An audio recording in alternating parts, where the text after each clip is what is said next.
The number of new COVID-19 cases in Hawaii dropped to double digits today as 77 were reported. The state health department says 71 are on Oahu, 5 on the Big Island, and 1 on Maui. That raises the statewide total to 11,403, of which just over 4,700 have been cleared and released from isolation.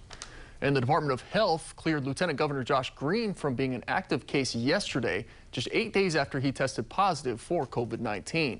Now that means he no longer has to remain in isolation, but he says he'll continue to isolate in his home and stay away from his family until he completes his 2-week isolation.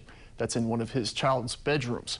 He spoke with Nikki Schenfeld and explains why he was cleared so soon. Lieutenant Governor Green says he last felt symptoms on Wednesday, and although he had mild symptoms of COVID-19, he says he doesn't want people to let their guards down, especially as the state gets ready to welcome back visitors in about 3 weeks.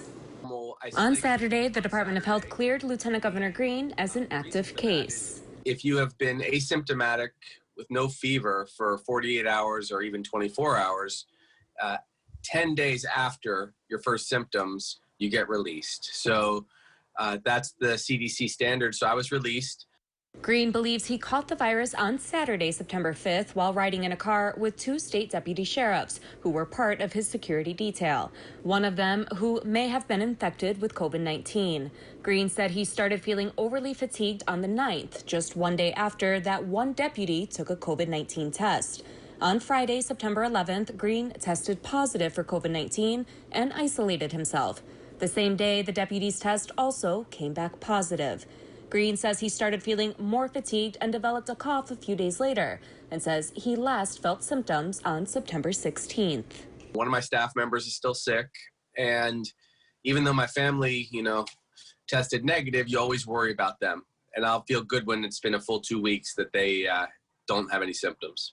On Friday, Green will finish his 2-week isolation, but he says people who come into close contact with someone who tested positive should spend the full 2 weeks isolating. One could be infectious for a period of time.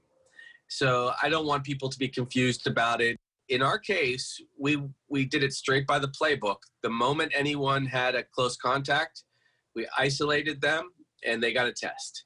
And that kept spread to nothing. So the contact tracing and testing is going to remain super important.